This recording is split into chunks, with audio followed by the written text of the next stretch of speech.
हमले का दावा किया है। ईरान ने पाकिस्तान में आतंकवादी ठिकानों को निशाना बनाते हुए हमले किए हैं। ईरान ने दावा किया है कि हमले में मिसाइलों और ड्रोन का इस्तेमाल किया गया था, जिसे पाकिस्तान ने स्वीकार नहीं किया। ये हमले पाकिस्तानी आतंकवादी संगठन जैश-अल-अदल के खिलाफ करने का दावा किया गया है।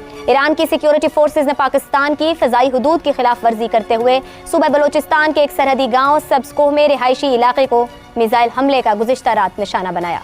ईरान ने पाकिस्तान पर हमला कर दिया। ये बहुत बड़ी खबर है दोस्तों, पाकिस्तान के लिए बहुत बड़ी खबर है। रात के इस वक्त जब मैं वीडियो बना रहा हूं, अब से चंद मिनट पहले का ये हमला है। लेकिन मैं समझता हूं कि अगर उन्होंने जैश-ए-अदल के ऊपर भी अटैक किया भी है तो उनका अगर जाहिर है उनको उनके साथ रिजर्वेशंस होंगी तो किसी बेस पे किया है। अफसोस मुझे एज ए पाकिस्तानी ये हो रहा है क्योंकि हमारे बॉर्डर्स को और उन एरियाज हमारे कंट्रोल में नहीं है। क्यों नहीं है? हमारी रेट ऑफ गवर्नमेंट क्यों नहीं है?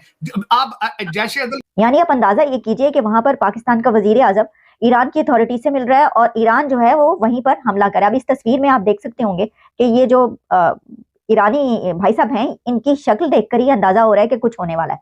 चाहता तो पाकिस्तान भी यही काम कर सकता था, लेकिन अपने ब्रदर मुस्लिम मुल्क के ऊपर कभी पाकिस्तान ने अटैक नहीं किया। ईरान ने जो अटैक किया है ये बहुत बड़ा अटैक है, क्योंकि ईरान को ये समझना चाहिए पाकिस्तान कोई गया गुजरा मुल्क नहीं है। पाकिस्तान की फौज कोई छोटी मोटी फौज नहीं है, दुनिया की 5वीं बड़ी फौज है, 5वीं मजबूत फौज है। हजूर किसी को इन्होंने क्या एक्सप्लेन करना है? इनके पास को है कोई फर्स्ट ऑफ ऑल इनको मुंह कौन लगाता है? जहां पहले गए मिला इनसे कोई बंदा आज तक? मैं बैठना चाहता हूं काकड़ साहब मुझे बता दें आज तक कोई सिग्निफिकेंट किसी बंदे के साथ इनकी मीटिंग हुई हो, चाहे न्यूयॉर्क आए हो, चाहे ये इंग्लैंड हो, चाहे किसी, क्योंकि लोगों को पता बंदा the man has no mandate, he was selected, he was not elected to begin.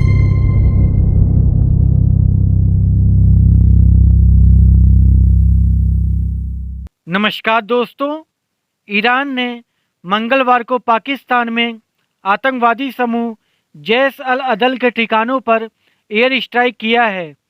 इस पर पाकिस्तान ने दावा किया है कि एयर स्ट्राइक हमले में 2 बच्चों की मौत हो गई है और 3 अन्य घायल हो गए हैं। इस हमले के बाद पाकिस्तानी विदेश मंत्रालय ने एक आधिकारिक बयान जारी कर कहा कि ये हमारे हवाई क्षेत्र का उल्लंघन है। ईरान की सरकारी न्यूज़ एजेंसी IRNA की रिपोर्ट के मुताबिक पाकिस्तान में हमले के लिए मिसाइलों और ड्रोन का इस्तेमाल किया गया था। ईरान के अंग्रेजी न्यूज़ चैनल ने बताया कि इस हमले को ईरान के अर्धसैनिक रिवोल्यूशनरी गार्ड ने अंजाम दिया है। हालांकि पाकिस्तान ने हमले पर प्रतिक्रिया देते हुए कहा कि पाकिस्तान की संप्रभुता का ये उल्लंघन पूरी तरह से अस्वीकार है।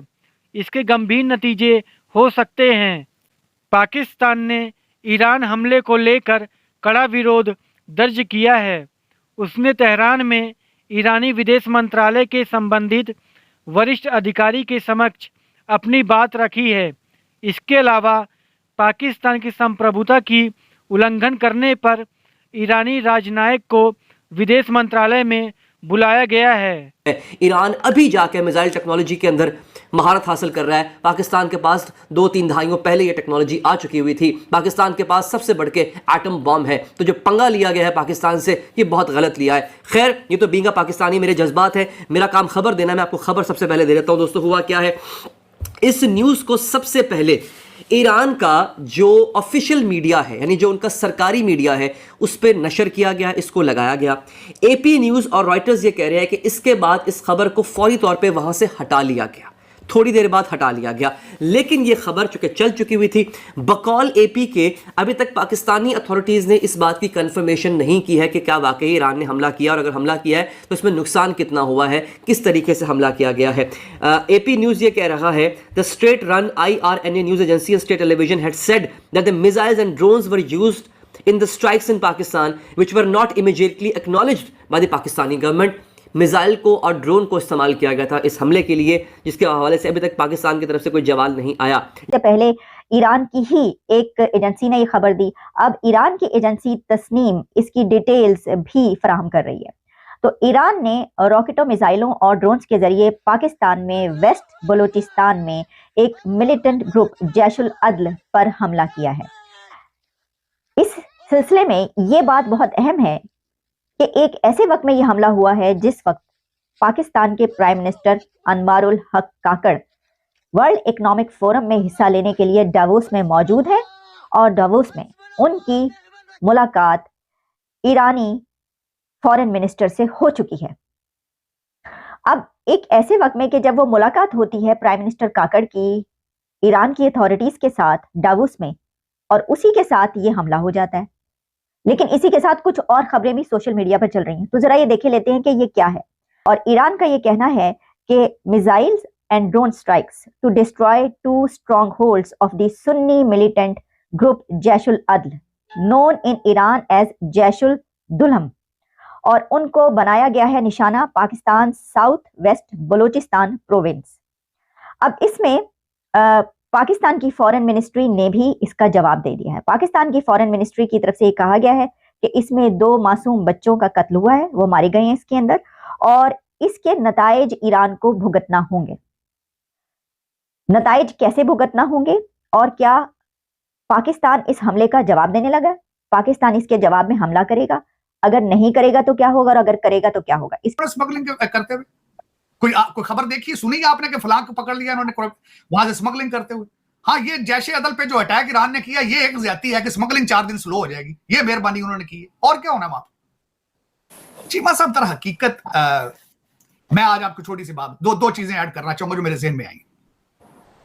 मेरे अगर काकड़ साहब ने जाना था, सबसे पहले तो होमवर्क करके जाते, 4 वेबसाइटें बनाते, मेड इन पाकिस्तान, पाकिस्तान है क्या, हम आपकी इन्वेस्टमेंट को प्रोटेक्ट किस तरह करेंगे, आपको वीजे किस तरह दिए जाएंगे, आपको लेबर किस तरह प्रोवाइड की जाएगी, ये प्रोग्राम बना के जाते पहले। मैं बताना चाहता हूं जो इस वक्त पाकिस्तान के मुंह के ऊपर एक तमाचा है, आपने इतना पैसा लगा के करतारपुर मार्ग बनाया था और उसके बाद आपने सिखों को ऑन अराइवल वीजा देने की कोशिश की। किसी सिख को यह पता नहीं है कि क्या फैसिलिटी आपने दी है, किसी को यह नहीं पता कि पाकिस्तान जाना कितना आसान है। मैंने वॉशिंगटन डीसी एम्बेसी को कहा था कि प्लीज गुरुद्वारों में जाके अपने अफसरान को भेजें, उनको बताएं कि इस ऑन अराइवल वीजा है आपके लिए टूरिज्म के लिए, क्योंकि आपने बहुत ज्यादा पैसा वहां पे लगाया करतारपुर मार्ग पे। किसी ने हिम्मत नहीं की आज तक। उसकी वजह यह है, मैंने आपको बताया था कि बड़े ममालिक जहां पे क्रिश्चियन कंट्रीज हैं, जहां पे वहां पे कौन आते हैं एम्बेसी? आपकी शराफिया रूलिंग एलीट के साले और पनूजे आते हैं, वहां बहनोई आते हैं, और वो कहते हैं वी आर अनटचेबल। वो मैंने आपको बताया था 2 बजे एम्बेसी में आते हैं, 2 सिगरेट पीते हैं, 4 कप काफी के चाय के पीते हैं, घर आ जाते हैं। पाकिस्तान की एम्बेसियां इस वक्त सिवाय शनाख्ती कार्ड के और पासपोर्ट बनाने के कोई काम नहीं कर रही।